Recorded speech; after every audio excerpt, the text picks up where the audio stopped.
اعوذ باللہ من الشیطان الرجیم، بسم اللہ الرحمن الرحیم۔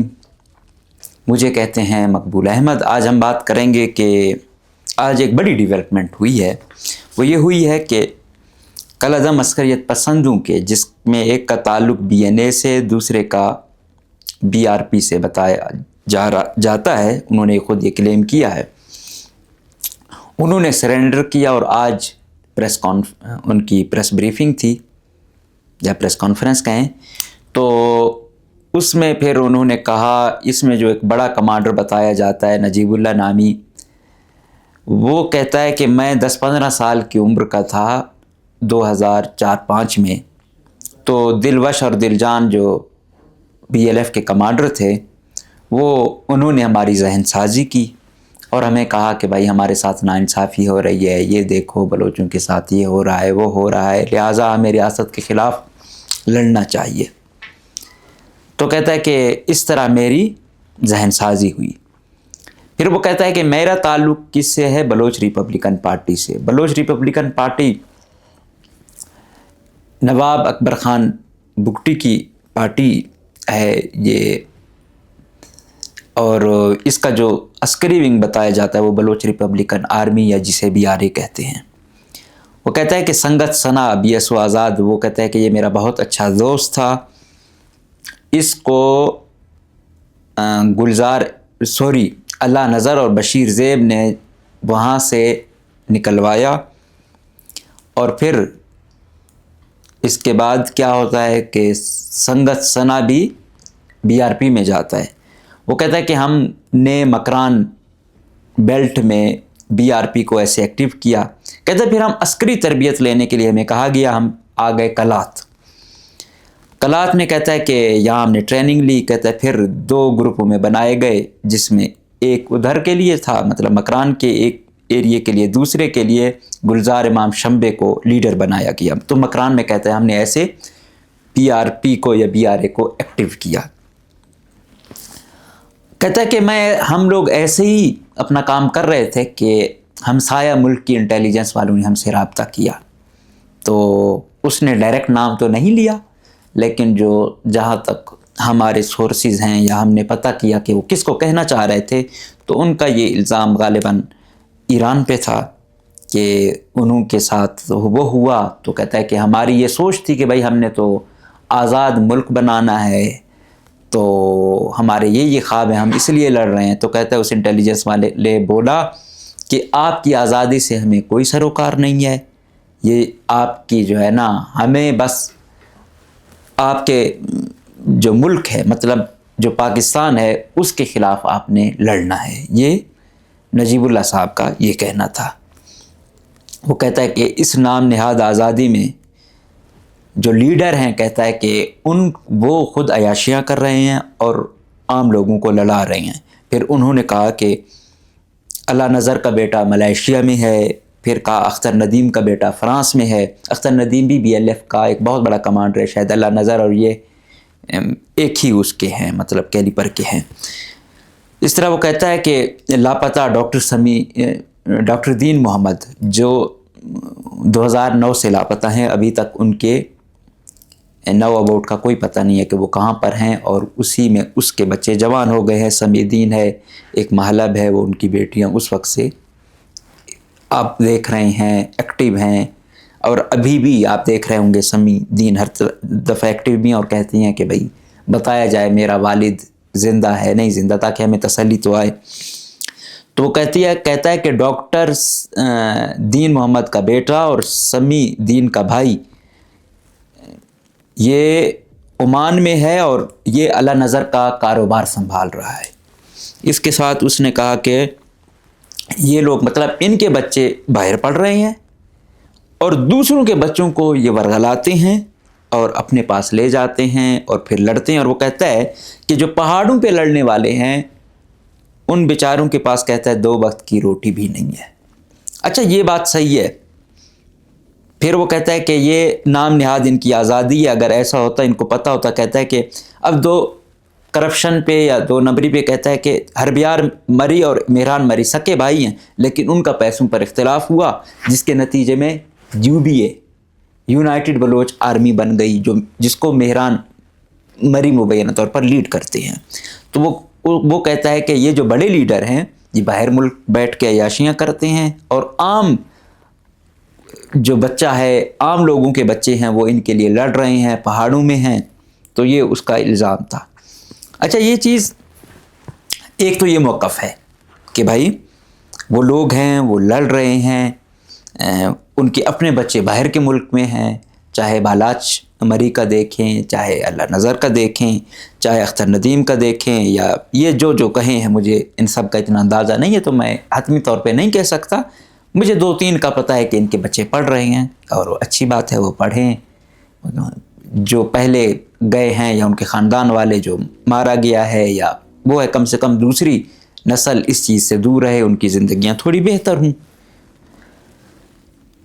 اور دوسرا جو یہ کہنا کہ وہ باہر ہیں تو وہ عیاشیاں کر رہے ہیں، یہ وہ، تو اس پر میں کبھی جو یہ ان کے سمپتھائزر ہیں، مطلب عسکریت پسند سوچ والے، ان کا حصہ نہیں ہے، لیکن ان کے موقف کو یا کہیں نہ کہیں وہ درست سمجھتے ہیں یا کہتے ہیں کہ یہ بھی ایک حل ہے۔ تو ان سے جب یہ سوال ہوتا ہے کہ آپ دیکھو، آپ سمجھتے ہو کہ ایک عام گھر کا بچہ وہاں جائے، تو ان کے بچے تو باہر ہیں، وہ کر رہے ہیں۔ تو وہ ایک موقف یہ کرتے ہیں کہ ایک ان کا موقف یہی ہوتا ہے کہ بالکل اگر وہ دوسروں کے بچوں کو لے کے جا رہے ہیں، ان کے بچے بھی ان کے ساتھ ہوں، پھر وہ مثال دیں۔ وہ پھر مثال دیتے ہیں کہ اسلم بلوچ عرف اچھو، ہم اسے لا کے اختلاف کریں، لیکن وہ اگر گیا تو اس نے سب سے پہلے مجید بریگیڈ کی بنیاد رکھ کے یا وہ کر کے اپنے بیٹے کو بھیجا تھا۔ تو اس کی ایک مثال تو ہے، ہم اسے لا کے اختلاف کریں، ہم ان کو جو بھی کہیں، چاہے عسکریت پسند کہیں، چاہے دہشت گرد کہیں، چاہے جو نام بھی دے لیں، اس نے وہ بنایا، اس نے کہا یہ قربانی ہے۔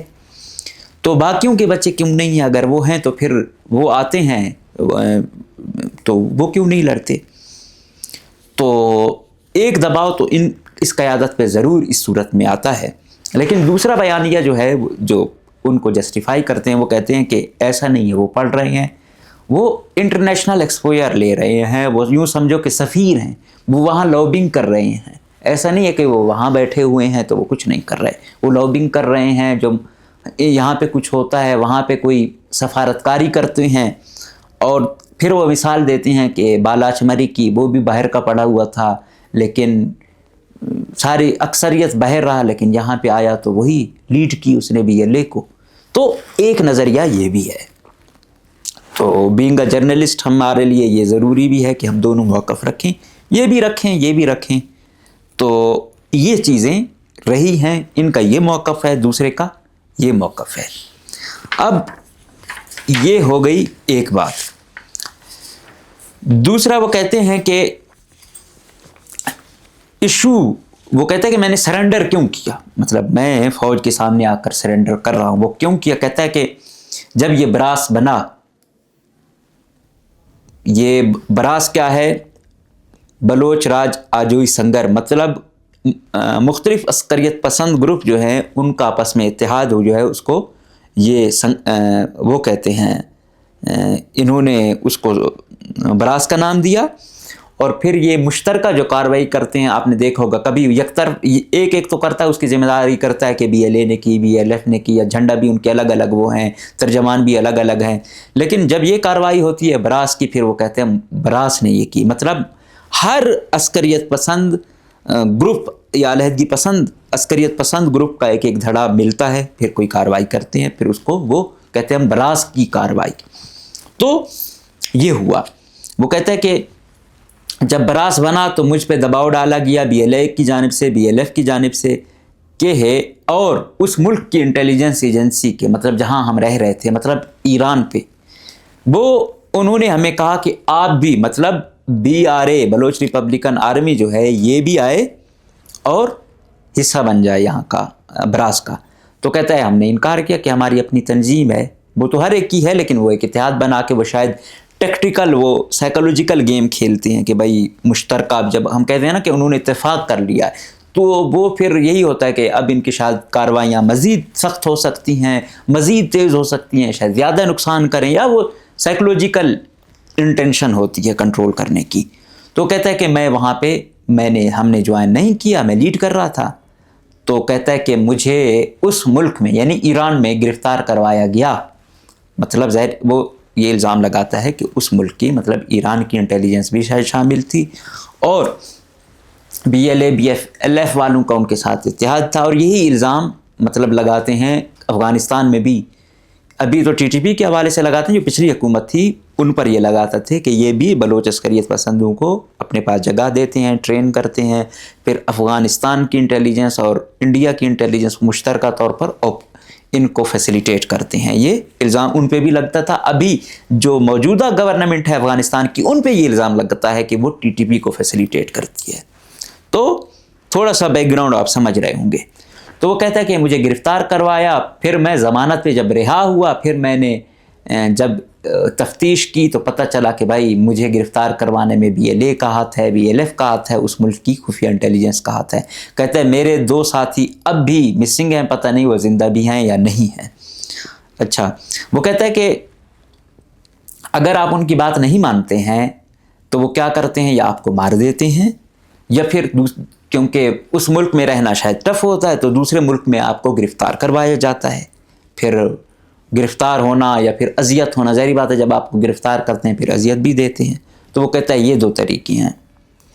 کہتا ہے کہ پھر جب میں نے دیکھا کہ یہاں یہ طریقہ ہے اور یہ حساب ہو رہا ہے تو میں نے کہا میں دوبارہ جاتا ہوں، پرامن جدوجہد کرتا ہوں.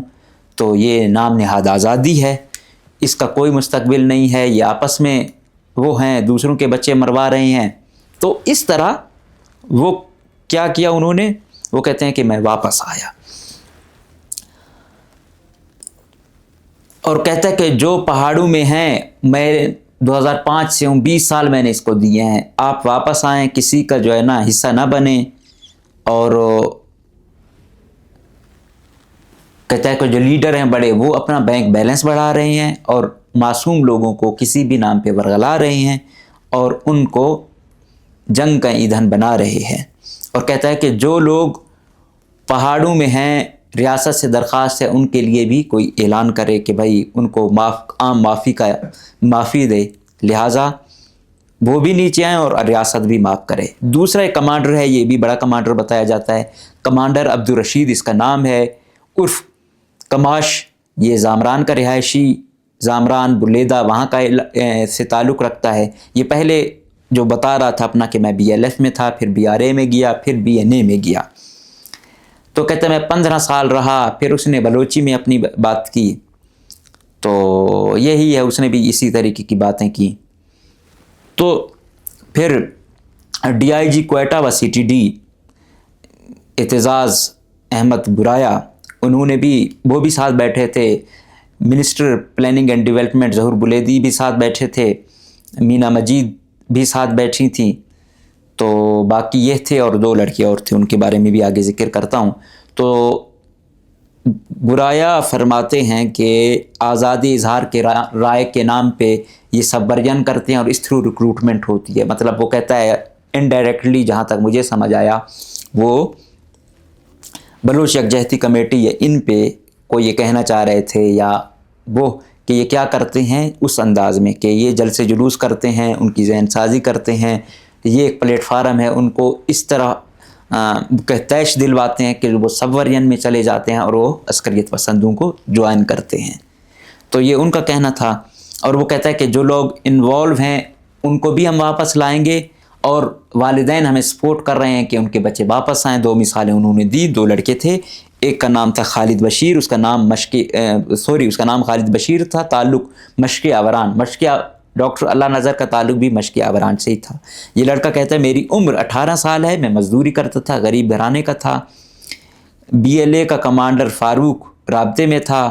ہم 3 دوستوں کو اس نے کہا، کہتا ہے کہ ہمارا تعلق غریب گھرانے سے تھا، لہٰذا ہمیں اس نے کہا کہ بھائی کیا کر رہے ہو، آ جاؤ ہمارے ساتھ مل جاؤ. تو کہتا ہے ہم 3 دوستوں نے ارادہ کیا، تو اس نے کہا کہ آپ لوگوں کی ٹریننگ کرنی ہے، تو ٹریننگ میں آپ لوگوں نے آنا ہے کہاں؟ کہتے ہیں پنجگور بارڈر کراس کر کے ایران ہے، پنجگور والی جو ایران کے ساتھ بارڈر ہے وہ کراس کر کے یہاں ہے ایران، یہاں پہ آپ کی تربیت ہوگی، مطلب کیسے لڑنا ہے یا یہ یا وہ. اور پھر وہ کہتا ہے کہ ان کے خاندان والوں نے میرے خیال میں پھر فوج سے رابطہ کیا، یا فوج نے خاندان والوں سے رابطہ کیا کہ بھائی آپ کے بچے جا رہے ہیں ان سے وہ کرو، تو ان کو فوج نے گرفتار کیا۔ ان دو کے بارے میں کہا جاتا ہے انہوں نے سرنڈر کیا ہے، یہ دو لڑکے جو ان کو کہتے ہیں گرفتار کیا ہے، تو فوج ان کو اپنے ساتھ لے آئی۔ دوسرا ایک لڑکا ہے وہ 15 سال کا ہے، 5 کلاسیں پڑھا ہوا ہے، وہ کہتا ہے کہ میرے ساتھ BLF کے کمانڈر میراج جو تھا وہ میرے ساتھ رابطے میں تھا، فون پہ رابطہ رہتا تھا۔ بھائی کی شادی پر آیا تو اس نے ہم سے پوچھا کہ آپ کیا کر رہے ہو؟ ہم نے کہا ہم غریب ہیں، بے روزگار ہیں، کچھ ہے نہیں۔ تو اس نے کہا پاؤ ₹1,00,000 دوں گا پر بتانا کسی کو نہیں، پہاڑوں میں آؤ، خرچہ بھی دوں گا، بائک بھی دوں گا۔ کہتے ہیں کہ کرنا کیا ہوگا؟ کہتے ہیں کہ فوج کے خلاف لڑنا ہوگا۔ تو وہ کہتا ہے کہ وہ ہمارے جو ہے نا ملک دشمن ہیں، ان سے پیسے لیتے ہیں وغیرہ وغیرہ۔ تو یہ 4 لوگ تھے جو آج پریس کانفرنس ہوئی۔ اب اپنی چھوٹی بات کر لیتے ہیں۔ جہاں تک یہ کمانڈر نجیب اللہ صاحب ہیں، اب جس طرح انہوں نے بتایا تو ان کے لیے میرے خیال میں چارہ بچتا ہی نہیں تھا۔ افغانستان میں طالبان کے آنے کے بعد ہم جتنا بھی کہیں طالبان حکومت میں پاکستان انٹیلیجنس کی بہت زیادہ اثر و رسوخ ہے، بہت گروپ ہیں آج بھی جو کسی نہ کسی طرح پاکستان کے وہ کیا کہتے ہیں احسان مند ہیں، یا کسی نہ کسی طرح وہ مجبور ہیں کہ کل مشکل وقت آئے گا تو دوبارہ وہ ہوگا۔ باقی افغانیوں لاکھ گالیاں دیں، لاکھ اختلاف کریں، جب طالبانوں پہ مشکل وقت تھا وہ بھی یہاں آئے، جب ابھی ان دوسرے والوں پہ آیا ہوا ہے یہ بھی ادھر ہی ہیں۔ سمجھ نہیں آتا آج کل ان کی آرمی یہاں پہ بھی وہی کام کر رہی ہے یہاں ایریاز میں، تو ان کے لیے اور چارہ نہیں تھا۔ تو مطلب اب افغانستان میں مطلب جو آئی ہوئی ہے حکومت طالبان کی، تو ادھر تو ان کے لیے جو نیشنلسٹ سیپریٹسٹ ایلیمنٹ ہے ان کے لیے تو گنجائش بہت ہی کم ہے۔ کوئی کا دھاڑا شاید ان کا سپورٹ کرے، یا TTP یا دوسرے جو ہیں، ادروائز بہت مشکل لگتا ہے۔ تو ان کے لیے بچتا ایران ہی ہے۔ ایران میں کیونکہ بلوچ بہت زیادہ تعداد میں آباد بھی ہے، تو ان کی ادھر بھی چپکلشیں چلتی رہتی ہیں، تو وہاں ان کے لیے کوئی نہ کوئی سپیس بچتی ہے۔ اور جس طرح بتایا جاتا ہے کہ انٹیلیجنس بھی انوالو ہے، تو اس کا مطلب ہے ریاست انوالو ہے۔ اچھا BLF پہ یہ الزام دوسری عسکریت پسند تنظیمیں بھی یہ لگاتی ہیں کہ BLF پہ ایران کا اثر و رسوخ زیادہ ہے۔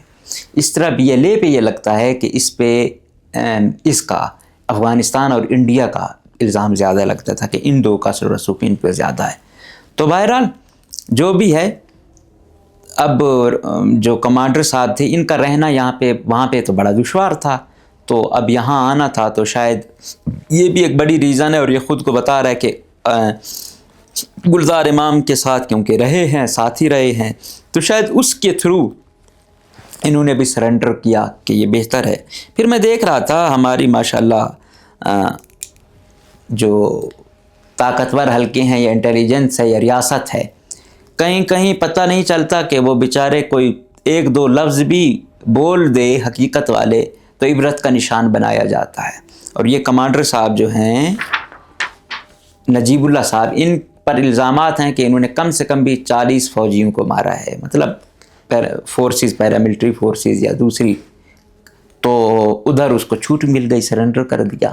پھر ریاست کہتی ہے بھائی کہ ہماری طرف سے اہم معافی کا اعلان ہے۔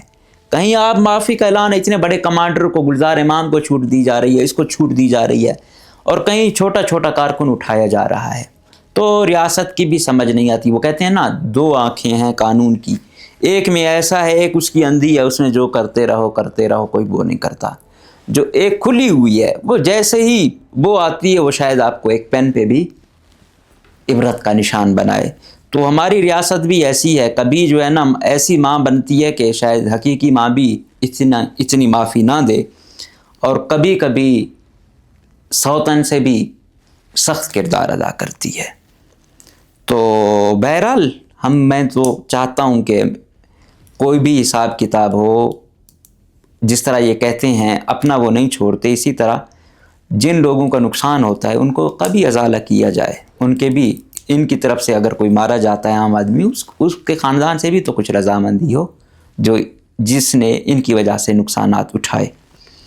باقی اچھی بات ہے اگر کوئی مذاکرات ہوں یا کسی طریقے سے کنونس کیا جائے۔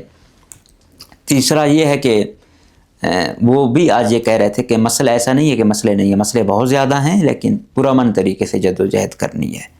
تو پرامن طریقے سے جدوجہد اس وقت ہی ہوگی جب الیکشن کا حق پراپر طریقے سے دیا جائے گا، میرٹ پر بھرتیاں ہوں گی، میرٹ پر AC DC بھیجے جائیں گے. آج کل آپ کو پتہ ہے AC کیسے بھیجا جا رہا ہے، DC کیسے بھیجا جا رہا ہے، سیکٹری کیسے لگایا جا رہا ہے.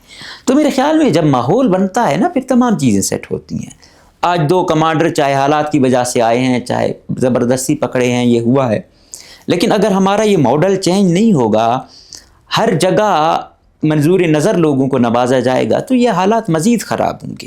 جتنا بھی پیسہ لگائیں، جتنا بھی وہ کریں، ہاں سسٹم ٹھیک ہوگا، انصاف ہوگا نا. وہ ایک بڑی مشہور کہاوت ہے کہ اگر آپ حالات کو سیٹ کرنا چاہتے ہیں نا، آپ کے پاس اتنے وسائل نہیں ہیں، غربت برابری کی بنیاد پہ تقسیم کر دو، غربت تقسیم کرو. یہ نہ ہو کہ یار اس کو اتنا کچھ دیا ہوا ہے اور وہ در پدر ہے. تو میرٹ ہو، میرٹ پر جو آئے نا، جو رہ بھی جائے گا کہے گا یار ایشو نہیں ہے. اب باقی وہ بھی ہوتی ہیں، بھرتیاں بھی ہوتی ہیں، کمیشن جب آتا ہے اس میں بھی کہیں نہ کہیں کوئی نہ کوئی سیاسی اثر و رسوخ بڑے لیول پہ ہو جاتا ہے، لیکن پھر بھی کوئی 60-40 یا 70-30 کا ریشو ہے، پھر بھی لوگوں کا اعتماد کہیں نہ کہیں ہوتا ہے. تو اسی طرح سسٹم جب ٹھیک ہوگا تو میرے خیال میں تمام چیزیں ٹھیک ہوں گی. یہ بڑے بڑے جو لیڈر ہیں اور جو سورسز ہمیں بتاتے ہیں، وہ کہتے ہیں ان کی ٹریننگ ایسی کی جاتی ہے یا کی گئی کہ ایک تو ان کا تربیتی ونگ ہے، لڑنا کیسے ہے، گوریلا وار بھاگنا کیسے ہے، اسلحہ کیسے چلانا ہے. دوسرا کہتے ہیں ان کو لٹریچر پڑھاتے ہیں، کتابیں، مائنڈ سیٹ بنانا، کیا یہ وہ. ابھی گوادر میں DC نے وہ کیا، وہ بیساکھ والے جو ہے نا، انہوں نے سٹال لگائے ہوئے تھے ہر جگہ. اس دفعہ انہوں نے ان ایریاز کو زیادہ ہٹ کیا جہاں پہ مطلب اتنا زیادہ شعور آگاہی نہیں تھی، وہاں پہ یہ لے گئے. تو DC گوادر جو بڑے تعلیم دوست بتائے جاتے ہیں، زیارت میں تھے، لائبریری بھی بنوائی، وہاں پہ FIR درج کر دی اور کتابیں تحویل میں لی گئیں. یہ الزام لگایا گیا کہ کوئی ہیٹرڈ کانٹینٹ والی کتابیں تھیں یا بین کتابیں تھیں. بہرحال بلوچستان میں جو کتابیں پڑھی جاتی ہیں، خطہ ایسا ہے گوریلا جنگ سے متعلق، چے گویرا، فیڈل کاسٹرو، مارکس، لینن، ٹھیک ہے، فینون. تو یہ لٹریچر یہاں پہ پسندیدہ ہے. جتنا بھی آپ وہ کہیں کیوں حالات ایسے ہیں، تو یہ چیز لاہور یا کراچی میں وہاں پہ اس چیز کو اس طرح پسند نہیں کیا جاتا. کیوں؟ وہاں کے مسئلے اور ہیں، وہاں کی چیزیں اور ہیں. اور ہاں یہ الزام کہ یہ وہ کہہ رہے ہیں کہ بھائی کتابوں کو گرفتار کیا، کیا کتابوں کا اثر ہوتا ہے؟ یقیناً ہوتا ہے، یقیناً ہوتا ہے. اور بیساکھ جو کر رہی ہے، بیساکھ بہت خوب جانتی ہے وہ کیوں کر رہی ہے، یہ لٹریچر کیا ہے، اور یہ لٹریچر اس کی ڈیمانڈ ہے تو سپلائی جا رہی ہے نا. تو یہ DC ہیں یا دوسرے ہیں، جتنا بھی وہ کریں، اب ہر کتاب کو تو آپ ممنوع نہیں کر سکتے.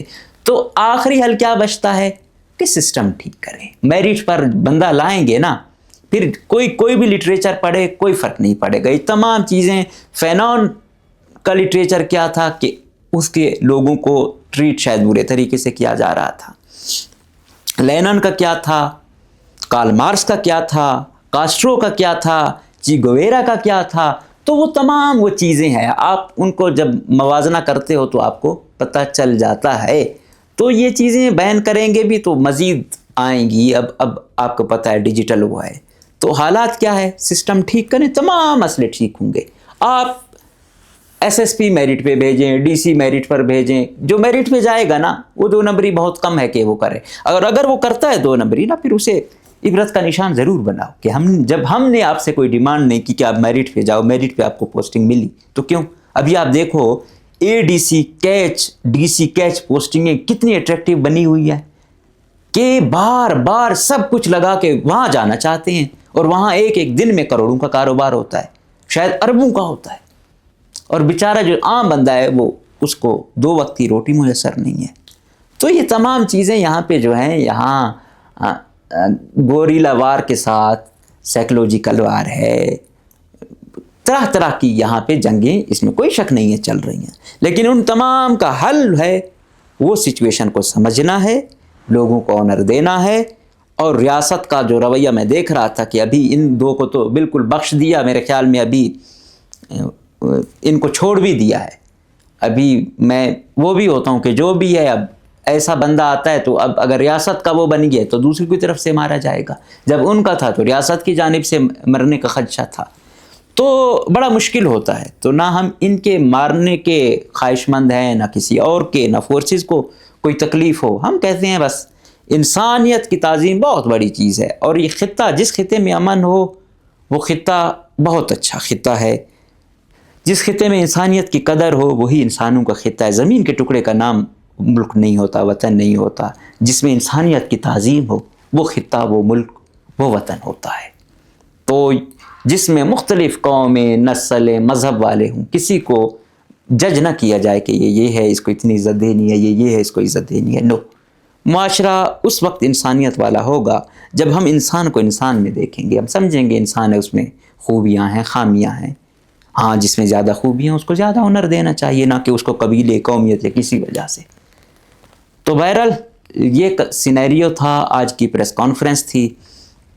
باقی آگے کیا ہوتا ہے، آگے کوئی اور آتے ہیں یا ریاست کوئی اور لائے عمل طے کرتی ہے یا بڑے لیول پہ اور لوگوں کو لے آتی ہے، میرے خیال میں یہ چاہتی ہے ریاست کہ ان لوگوں کو فیسیلیٹیٹ کر کے مزید لوگوں کو بھی لایا جائے، اور ساتھ میں والدین نے ابھی بڑا کردار ادا کیا۔ چھوٹے چھوٹے بچے جا رہے تھے بیچارے، ساری زندگی پھر دھکے کھا رہے ہوتے، لیکن یہی ہے کہ وہ کیا کہہ رہے تھے کہ بھائی ہم بے روزگار تھے، ہم کچھ تھا نہیں، تو ظاہری بات ہے وہ کہیں نہ کہیں تو جائے گا۔ اگر آپ اسے قلم نہیں دو گے تو وہ بندوق اٹھائے گا۔ تو تمام چیزیں دیکھی جائیں، بلوچستان بہت چھوٹا سا صوبہ ہے، چھوٹے لوگ ہیں، رقبے میں بہت بڑا ہے، وسائل بہت زیادہ ہیں، اگر آپ گھرانے پہ بھی تقسیم کریں تو بہت کچھ کر سکتے ہیں، بشرط یہ کہ ہم کچھ کرنے کی خواہش رکھتے ہوں۔ تو ہم امید کریں گے ریاست اور ادھر والے ناراض لوگ ہیں یا عسکریت پسند ہیں یا جو بھی ہیں، کچھ ایسا سوچیں گے، اپنے بچوں کا سوچیں گے، اپنے گھروں کا سوچیں گے۔ یہ ہم اس ریاست سے لاکھ اختلاف کریں، اب بھی ان عسکریت پسندوں کی مائیں، بہنیں، بیویاں یہاں پہ رہ رہی ہیں، ایون کہ ایسی ہیں، ڈاکٹرز ہیں، بڑے بڑے عہدوں پر ہیں، تو ان کو دیکھ کے یقین مانے خوشی ہوتی ہے کہ کہیں نہ کہیں ریاست کے، میں کہہ نہیں رہا کہ لاپتہ کا مسئلہ، باقی ایشوز پہ لاکھ اختلاف ہو، بڑے سنگین جرم ہیں، لیکن جب انہی کے فیملیز میں سے کوئی بڑی پوزیشنوں پہ میں دیکھتا ہوں یا ان کو اچھا میں دیکھتا ہوں کہ ان کی جو سوچ ہے وہ یہی ہے کہ یہ مسئلے مسائل ختم ہوں، یہ جنگ و جنجال ختم ہو، تو بڑی خوشی ہوتی ہے۔ تو ابھی جو ہماری یہ نوجوان بڑی تعداد میں موبلائز ہو رہے ہیں، تو ریاست چاہیے ان سب کو انگیج کرے اور میڈیٹ کرے، تمام مسئلے حل ہو جائیں گے۔ ہمیں دیجیے گا اجازت، اللہ حافظ۔